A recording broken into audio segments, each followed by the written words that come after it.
Assalamualaikum warahmatullahi wabarakatuh.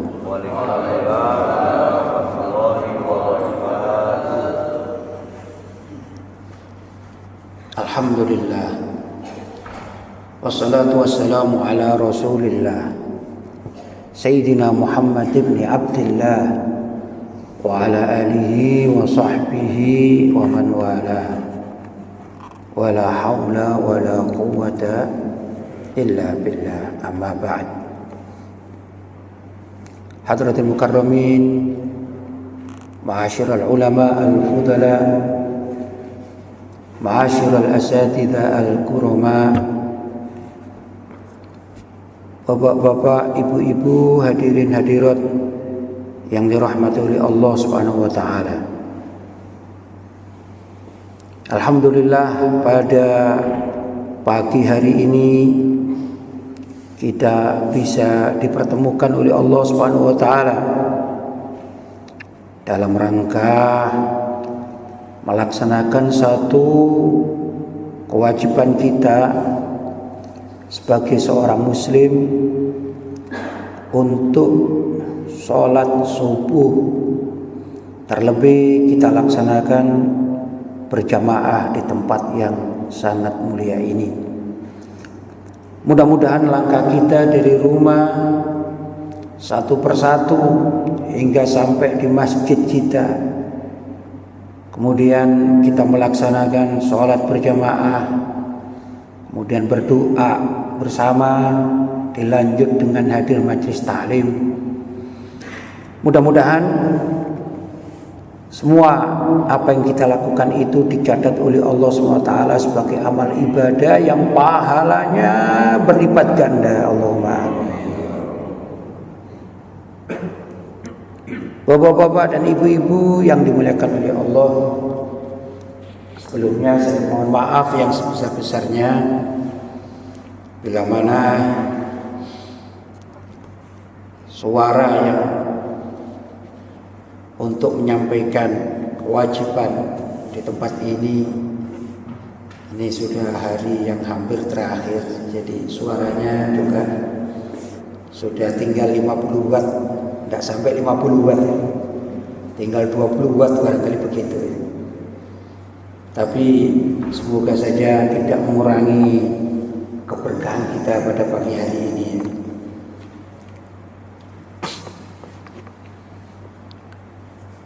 Sebelum saya datang ke Batam ini, insya Allah besok Jumat saya kembali ke rumah, ke Malang, tanggal 15 yang seminggu atau 2 minggu yang lampau ini saya harus pergi ke Penang, Malaysia. Dari Penang dilanjut ke Malaka juga di Malaysia, kemudian ke Johor, kurang lebih 10 hari lah di sana di Malaysia, kemudian nyebrang ke sini. Ini sudah hari menjelang terakhir karena besok saya harus pulang. Jadi ini memang betul-betul sudah hampir akhir ini. Tapi biasanya khitamuhu misik.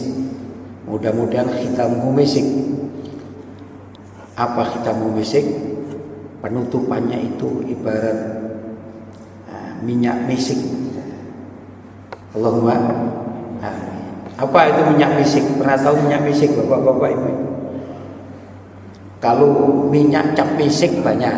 Kalau minyak misik yang asli, alhamdulillah saya pernah dapat minyak misik yang asli. Itu seperti bentuknya kemenyan. Tahu ya bapak-bapak, ibu, kemenyan ya. Tapi agak lentur. Kalau kemenyan itu biasanya agak keras, kalau ini lentur, kayak karet, hampir kayak karet, tapi tidak terlalu lembut, jadi agak sedikit kasar. Nah, itu keluar dari pusarnya kijang,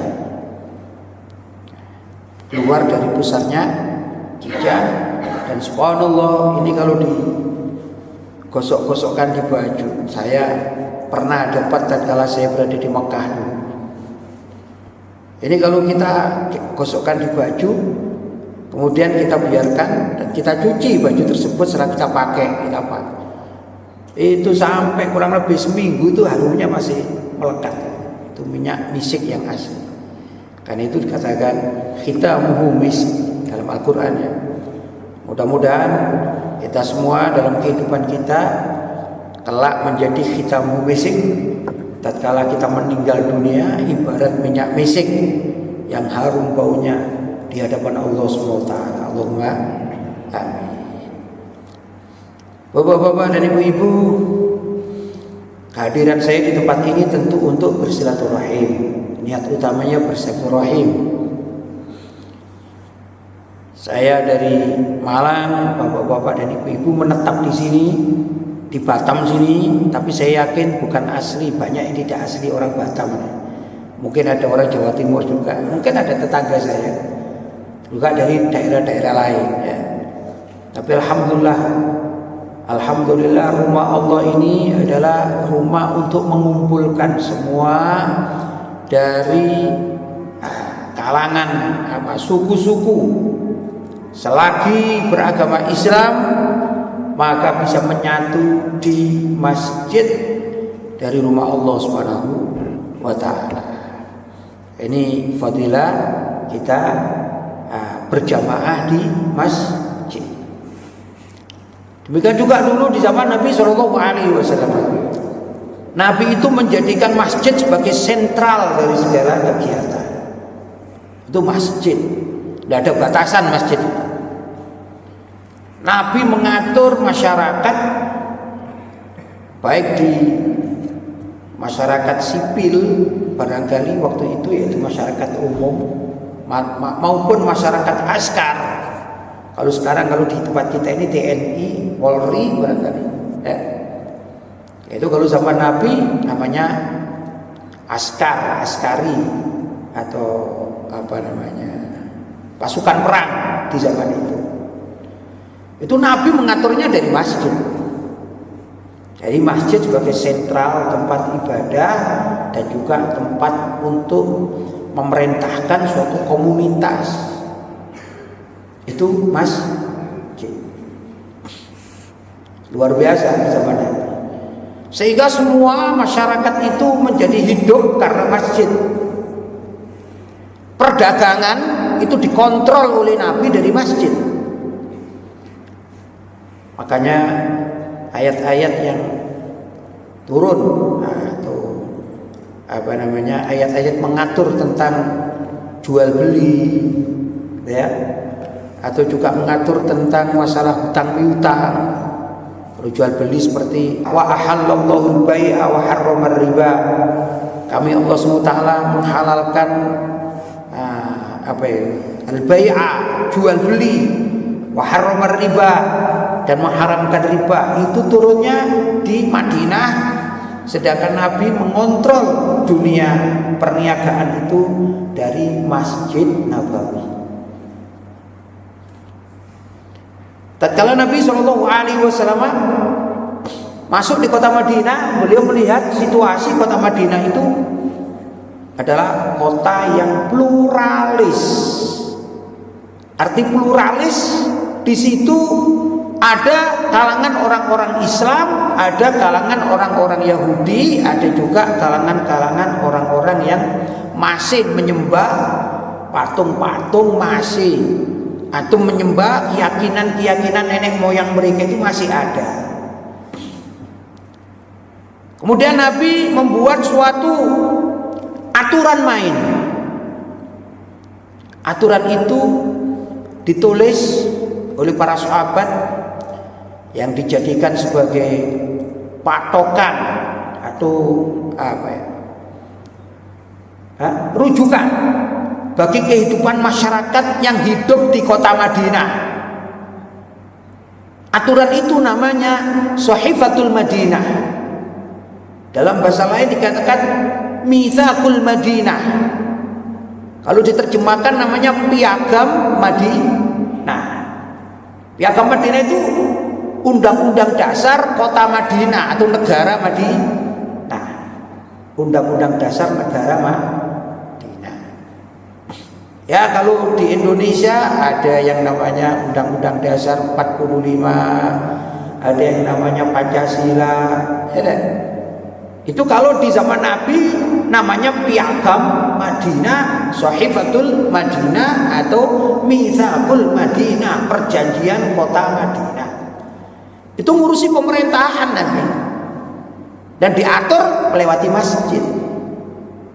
Jadi di zaman Nabi tidak menerapkan pemikiran sekuler. Apa itu pemikiran sekuler? Yaitu fasluddin anid daulah, memisahkan antara urusan agama dengan urusan negara. Itu ajaran kaum sekuler. Sehingga ada kata-kata orang-orang sekuler mengatakan jangan bawa politik di dalam masjid, jangan bicara agama yang nyerempet-nyerempet politik dan lain sebagainya. Itu sebenarnya ajaran orang-orang apa? Sekuler. Kalau Nabi mengajarkan tidak begitu. Aturlah segala permasalahan umat itu dari masjid. Begitu kalau Nabi. Jadi berbeda kadang-kadang dengan pemahaman orang sekarang ya. Sekarang orang sekuler itu adalah orang-orang kafir barat, aslinya orang kafir di barat. Mereka mempunyai pemahaman-pemahaman yang berbeda-beda. Tentu ajaran kafir barat tidak sama dengan ajaran Islam. Berbeda. Standarnya juga berbeda, sumbernya juga berbeda.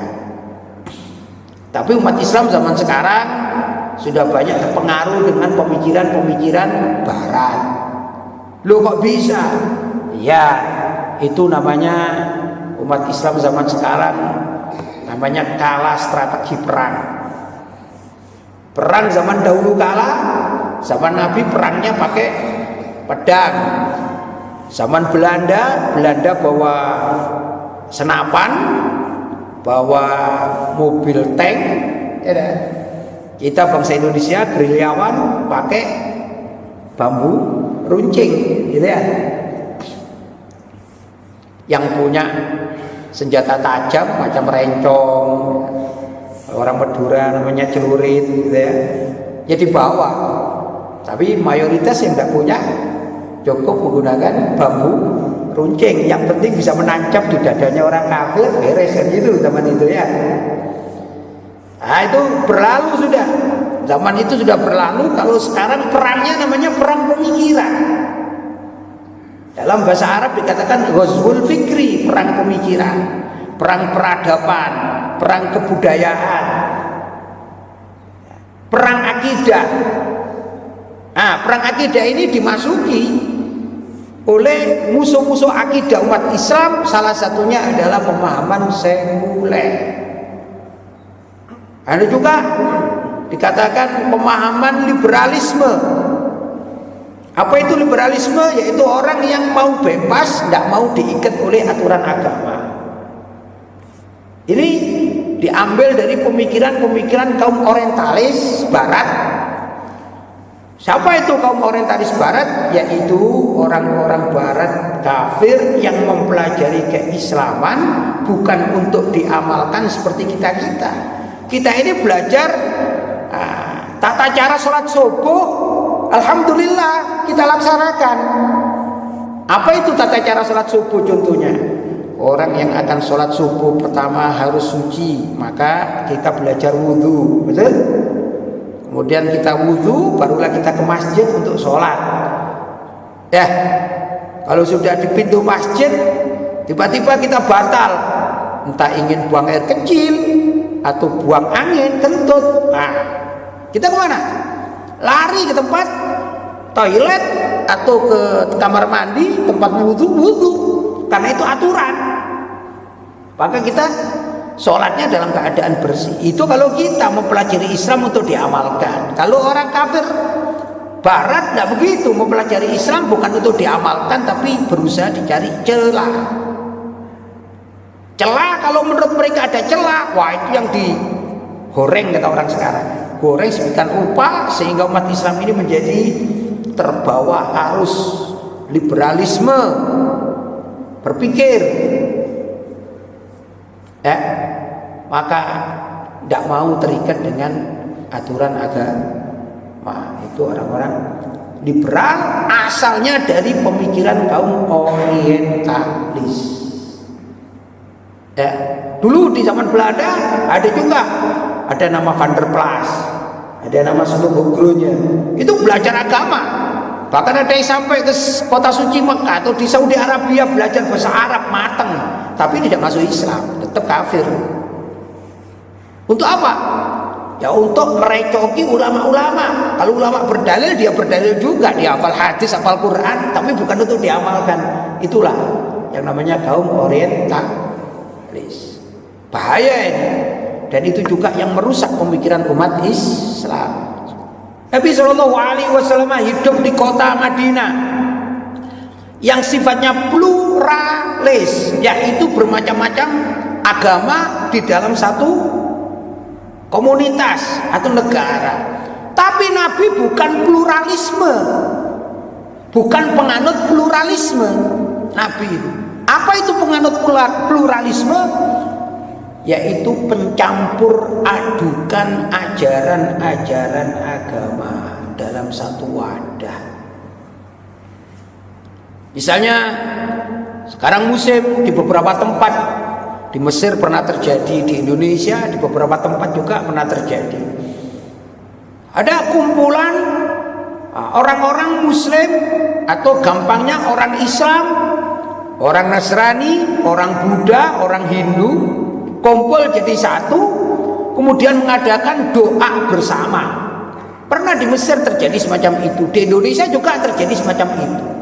Doanya untuk kebangsaan, tapi melaksanakannya bersama-sama. Ini namanya pluralisme. Pluralisme itu mencampur adukkan ajaran agama-agama dalam satu wadah, bisa juga dikatakan sebagai sinkretisme. Ini tidak benar. Kalau diyakini bisa murtad.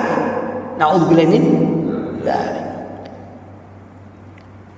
Jadi pluralis hidup bersama itu boleh, meyakini pluralisme tidak boleh. Coba kalau ada orang yang namanya komunitas lintas agama mengadakan doa bersama, bahaya dalam akidah. Kalau ada 3 tokoh gitu saja, saya sebutkan 3 atau 4 tokoh itu duduk bersama, kemudian mengajak setiap tokoh tersebut dari agama-agama itu mengajak umatnya. Yang Muslim mengajak umatnya 10 lah, yang Nasrani mengajak umatnya 10, yang Hindu mengajak umatnya 10, 10. Kemudian karena mengikuti keyakinan pluralisme atau sinkretisme atau lintas agama, membuat acara bersama, pada akhirnya ditutup dengan doa. Orang Indonesia ini kan agamis, jadi apa-apa pasti ditutup dengan doa, betul ya? Maka tokoh Islam berdoa, ini karena ada non Muslim berdoa. Doanya pakai bahasa Indonesia lah, lebih mudah. Wahai Tuhan kami, ampunilah kami, jadikanlah bangsa kami ini bangsa yang beradab, bangsa yang baik.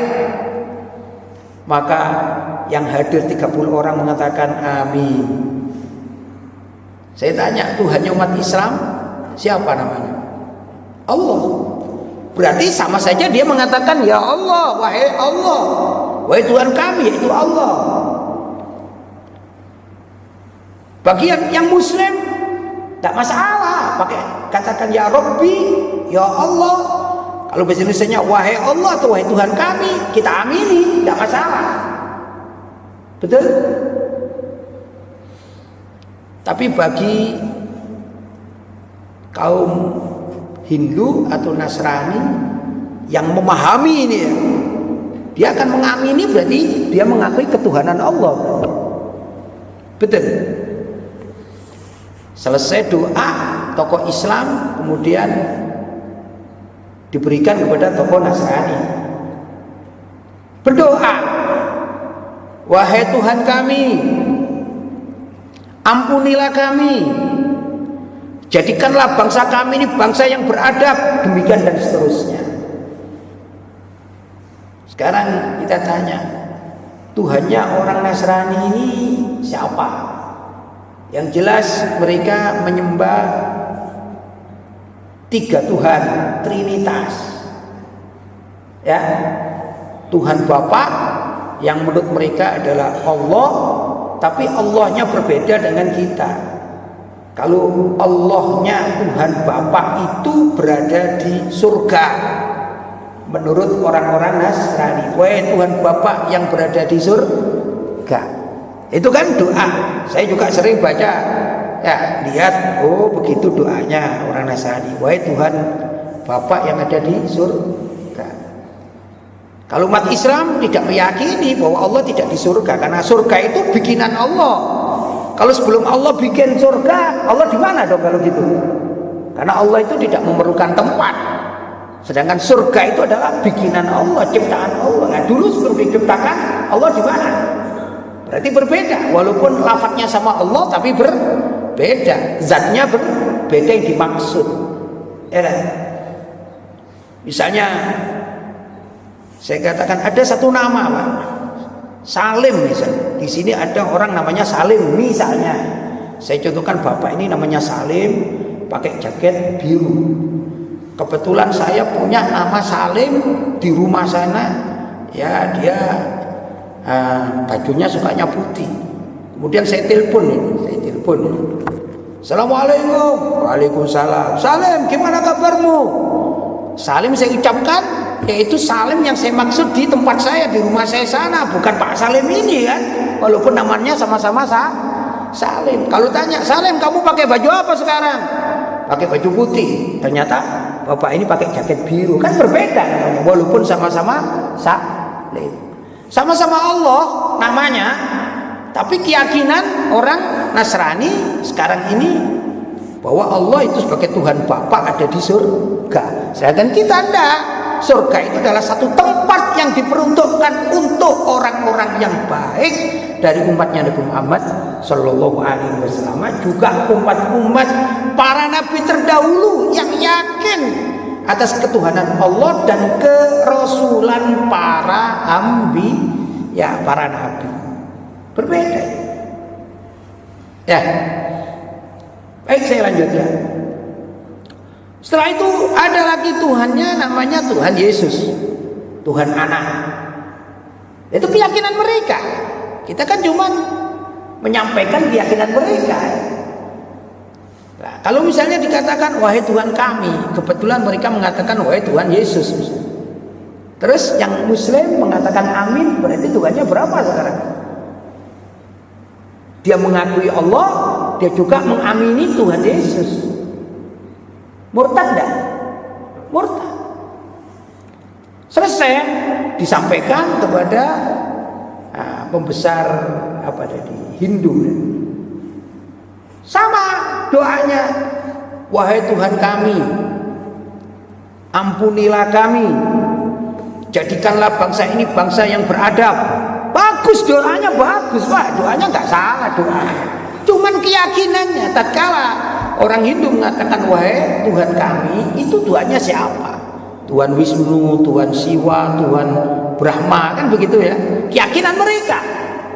Saya nggak paham, saya nggak ngerti bahasa mereka. Tapi salah satu Tuhan orang Hindu itu namanya Brahma, kan namanya Brahmana, itu Brahma. Maka kalau orang Hindu yang ikut lintas agama berdoa, wahai Tuhan kami, ampunilah kami, itu sama halnya mengatakan wahai Brahmana, ampunilah kami, jadikan bangsa ini bangsa yang beradab.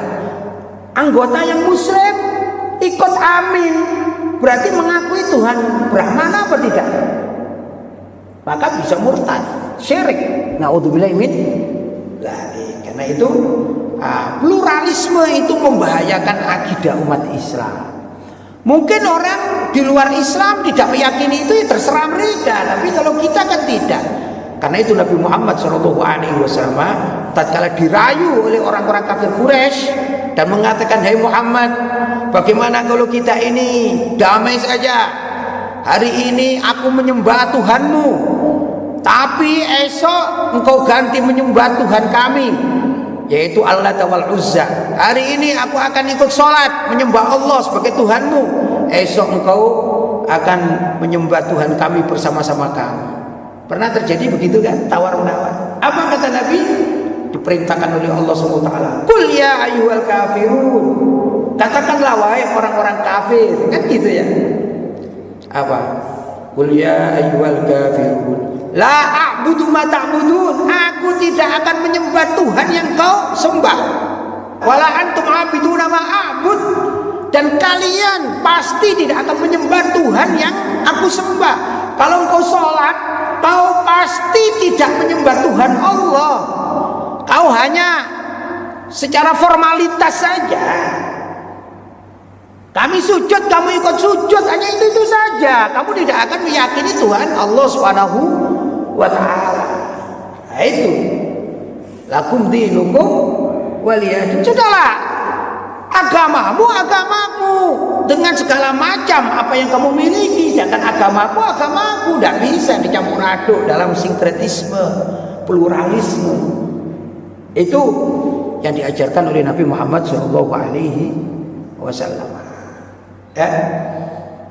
Nah, karena itu kembali lagi kepada permasalahan tadi saya sampaikan, alhamdulillah Nabi SAW dulu itu memerintahkan segala macam dari masjid sampai urusan kenegaraan pun dari masjid. Apa buktinya, Pak? Bukti konkret. Ingatkah kita tatkala beliau sakit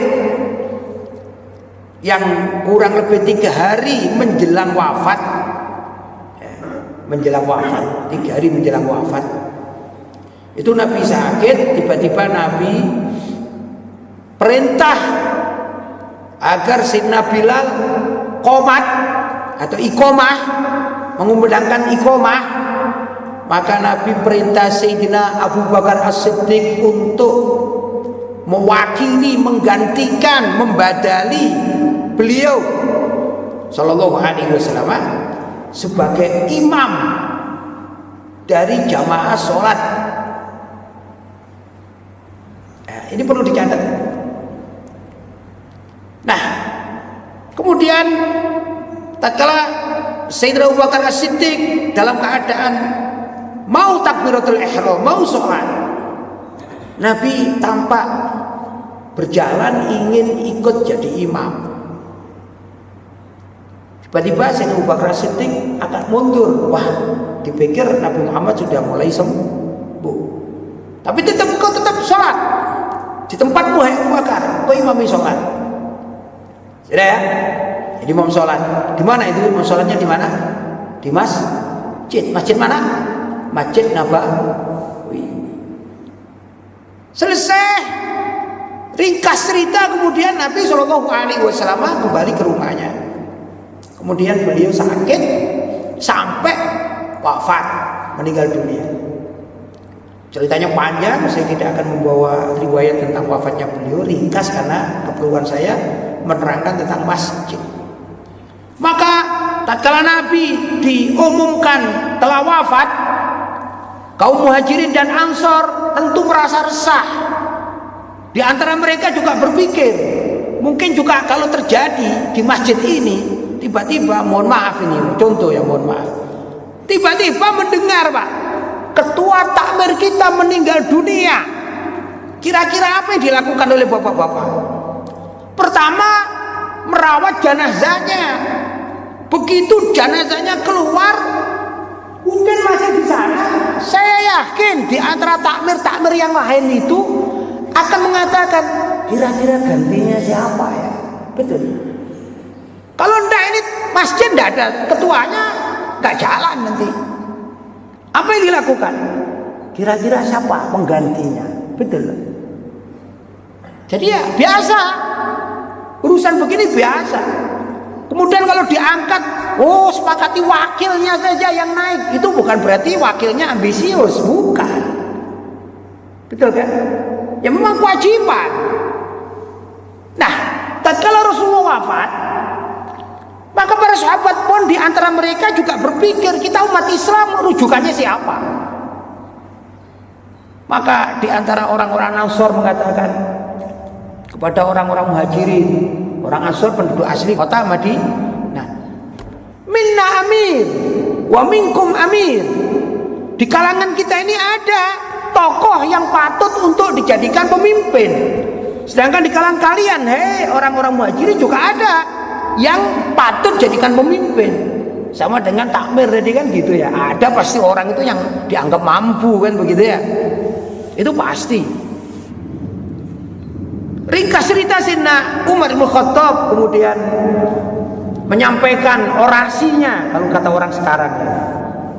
Wahai umat Islam, kalau masih ada orang yang dekat dengan Nabi, tidakkah kita ingat ada seorang tokoh yang tatkala Nabi hijrah beliau mendampingi perjalanannya sampai mendapatkan julukan sahabat oleh Al-Quran, yaitu dalam firman Allah, idh yaqulu li sahibihi, tatkala Nabi Muhammad mengatakan li sahibihi kepada sahabatnya. Pertama orang dijuluki sahabat, itu pertama. Yang kedua lanjutannya idh yaqulu li sahibihi innallaha ma'ana. Ternyata menurut Nabi Muhammad, Allah itu menyertai Nabi Muhammad dengan sahabatnya ini. Ketiga, tatkala Nabi sakit, ini kriterianya ada orang yang diperintah oleh Nabi untuk mewakili sholat.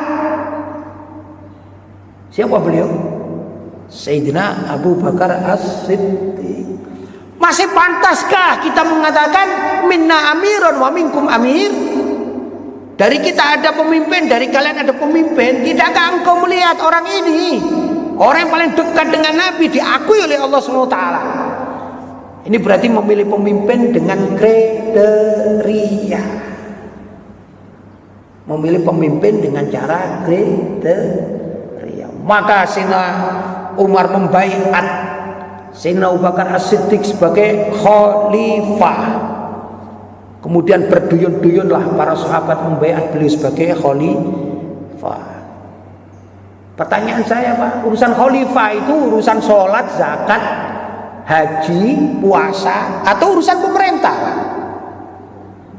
Berarti zaman Nabi ada enggak urusan politik? Ada, itu ajaran Islam, Pak. Bukan seperti orang yang mengatakan jangan bawa-bawa politik di lingkungan tempat masjid atau majelis taklim. Itu yang bicara kan enggak ngerti sejarah itu. Yang dianut adalah pemikiran sekuler milik orang barat. Masa orang barat suruh ngatur masjid? Ya tidak bisa lah. Non muslim suruh ngatur masjid ya nggak cocok. Masjid itu diatur oleh umat Islam. Semua apapun ini sebenarnya sentral kehidupan umat Islam harus di masjid. Mudah-mudahan kita juga bisa mengatur kehidupan kita dari masjid ya. Berkah, Pak. Sholat di masjid itu berkah. Nabi Muhammad dulu kalau sholat di masjid tidak akan keluar dari masjid sebelum matahari mulai terbit. Jadi lama berzikir, ya juga kajian-kajian. Karena kajian semacam demikian juga namanya zikir. Dulu ada kejadian seorang anak muda di Riyadh. Ya. Ada seorang dokter namanya Khalid Al-Jubair. Dokter, Pak, dokter kesehatan itu. Bukan ulama, bukan dokter. Bercerita, punya pengalaman. Suatu saat saya itu ditelepon oleh pihak rumah sakit di ruang gawat darurat. Katanya Pak dokter ini, Pak dokter Khalid di Riyadh, Saudi. Sudah, saya datang ke sana. Setelah saya lihat ternyata ada anak muda, ya usia kurang lebih antara 16-17, kurang lebih begitu. Ini sakit dalam keadaan sakaratul maut, sudah mau mati, Pak. Kemudian mendengar perawat yang menelpon dokter Khalid itu, Pak dokter, sini dong, ini ada gawat ini, ada pemuda yang sakit, tolong sini. Sudah, ringkas cerita, akhirnya dokter datang, maka si pemuda itu tidak mau diperiksa oleh dokter. Dia panggil perawat, ada perawat laki-laki, dia panggil, datang, namanya orang sakit, ya kan? Didatangi oleh perawatnya, kan biasa. Mungkin kalau orang tua tidak mau tangani dokter, dokternya bisa marah. Tapi kalau orang dewasa lah, bukan orang tua. Tapi kalau anak pemuda kadang-kadang kan masih dituruti ya. Seperti juga anak kecil minta ini dituruti, apalagi dalam keadaan sakit. Kan biasa gitu ya. Tidak mau kan biasa ya. Maka perawatnya yang datang, dipegang tangannya perawat itu. Kemudian dibisikin Pak perawat. Dikatakan intinya, wahai Bapak perawat, tolong engkau sampaikan kepada dokter, kan itu dokter yang akan menangani aku, ya, mengoperasi menangani diriku. Ya. Tolong tidak usah repot-repot, kasarannya suruh pulang saja. Sesungguhnya aku sekarang ini sudah mati, kata anak pemuda itu. Sesungguhnya aku sekarang sudah mati. Tahukah engkau wahai perawat, bahwa aku sudah melihat surga dan aku sudah ditunggu oleh bidadari-bidadari di sana. Allah memperlihatkan, menampakkan padaku rumah istana di surga. Karena itu aku tidak mau lagi ditangani oleh dokter. Biarkan aku ikhlas dipanggil oleh Allah dan aku sekarang senang. Kemudian si pemuda itu membaca syahadat asyhadu an la ilaha illallah wa asyhadu anna muhammadar rasulullah. Tersenyum, wafat Pak. Meninggal. Itu perawatnya menangis. Si dokter Khalid heran ini. Namanya rumah sakit Pak. Orang mati kan biasa ya. Orang mati itu kan biasa di rumah sakit ya. Kalau ada perawat yang tidak kenal sama pasien, kemudian pasien meninggal dunia, perawatnya menangis, pasti ada sesuatu ini. Karena sudah biasa Pak. Menggali kuburan itu kalau zaman sekarang sepertinya tidak pernah menangis Pak kalau ada jenazah. Betul. Apalagi sekarang ini ya, menggali kuburan sambil merokok Pak, nekat ini. Betul ya. Tidak ada sedih, tidak ada. Kenapa? Tiap hari pekerjaannya begitu karena paling yang menangis itu kalau tidak anaknya mayit, ya istrinya, ayahnya, pokoknya keluarganya. Kita pun karena wilayah sudah semikian rupa, terus kondisi umat semikian rupa, kerusakan juga di mana-mana. Kita ini mendengarkan orang mati itu kadang-kadang tersenyum, Mbak. Betul, biasa, tidak ada takutnya. Padahal ini mati suatu yang besar. Nah, perawat itu menangis, dokternya heran. Setelah selesai diurusi jenazah, barulah bertanya dokternya, wahai perawat, saya heran. Aku melihat engkau ini, ya duet lah namanya perawat dengan dokter gitu ya, kerjasama lah gitu. Aku tidak pernah melihat engkau menangis saat merawat jenazah. Kenapa? Maka dijawab, iya Pak dokter, tadi aku itu dibisikin. Katanya Pak dokter gak usah nangani aku karena aku sudah dipanggil oleh Allah. Sejatinya aku itu sudah mati dan sudah ditampakkan bagiku tempat di surga. Di sana juga sudah ditunggu oleh para bidadari yang menanti. Heboh Pak. Akhirnya dokternya ini penasaran, ini anak muda kok luar biasa ini. Apa yang rahasianya? Dia datangi keluarganya, kemudian orang tuanya mengatakan, iya, anak saya ini alhamdulillah sudah lama menjadi aktivis masjid, khususnya sholat subuh. Rumah saya tidak terlalu jauh dari masjid, sehingga anak saya ini setiap sholat subuh itu selalu berada di masjid. Ya itu saja amaliyahnya. Kemudian dia ini yang saya tahu, kata keluarganya, bahwa kalau masuk masjid ngambil mushaf, baca Al-Quran sambil menunggu sholat subuh, ya kadang juga kalau telat ya tinggal sholat subuh saja. Kalau ada waktu dia baca Al-Quran, ya begitulah, ya itu saja. Yang lain-lain dia normal, dia sekolah normal. Cuman sholat subuh tidak pernah ditinggalkan sama dia. Itu tadi sakit sebenarnya. Tatkala anak saya ini baca Al-Quran, kemudian waktunya qomat, ya, waktunya iqomah. Waktu anak saya ini baca Al-Quran, waktunya iqomah. Kemudian anak saya ini berdiri mengembalikan Qurannya itu di tempat apa ini? Almari, sebagaimana di masjid-masjid kan ada tempatnya. Nah, begitu meletakkan Qurannya jatuh dia ini, tidak sadar. Orang-orang kemudian sholat, setelah sholat dilarikan ke rumah sakit. Ternyata jatuhnya itu bukan jatuh karena kepleset, bukan, memang nyawanya sudah tinggal 5 watt, tinggal sedikit. Maka dia sekatul mautnya ada di mana? Rumah sakit. Dipanggil oleh Allah Subhanahu wa Ta'ala. Prosesnya cuma sebentar. Cuman masalahnya dia mendapatkan tempat yang sangat luar biasa karena tidak pernah meninggalkan sholat subuh di masjid kampungnya itu, Pak, aktif luar biasa. Ini termasuk salah satu fadilah kalau kita menjaga sholat kita, ya, terutama sholat subuh dan juga sholat asar. Ini yang paling berat ini sholat subuh sama sholat asar, ya. Sholat subuh waktunya ngantuk, sholat asar waktunya capek, ya dah. Kalau sholat zuhur itu sebagian dari kita yang ke kantor masih banyak kawannya, ya dah, alhamdulillah. Kalau sholat subuh kalau tidak memaksakan diri masih ngantuk, Pak. Kalau sholat zuhur masih banyak kawan. Sholat asar di perjalanan pulang, Pak, dari kantor pulang, ya dah, sering apa lepas. Nah, maka subuh dengan asar ini yang perlu dijaga. Dan dikatakan orang yang aktif melaksanakan sholat 5 waktu, terutama subuh dan asar, maka dia akan dipermudah baginya masuk surga, termasuk anak muda tadi.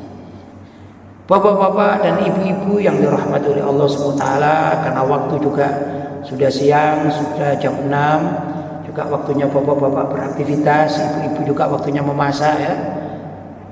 Saya kira apa yang saya sampaikan ini cukup. Mudah-mudahan ada manfaatnya. Mudah-mudahan kita bisa mencintai masjid kita. Mudah-mudahan kita dicatat sebagai orang yang ahli masjid sampai kita meninggal dunia. Mudah-mudahan kita dibukakan oleh Allah SWT surga, karena kita senang dan cinta kepada rumah-rumah Allah.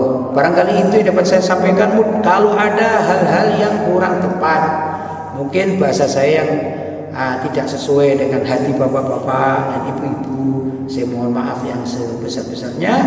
Hadza ma aqulu lakum wal afu minkum. Wassalamualaikum warahmatullahi wabarakatuh.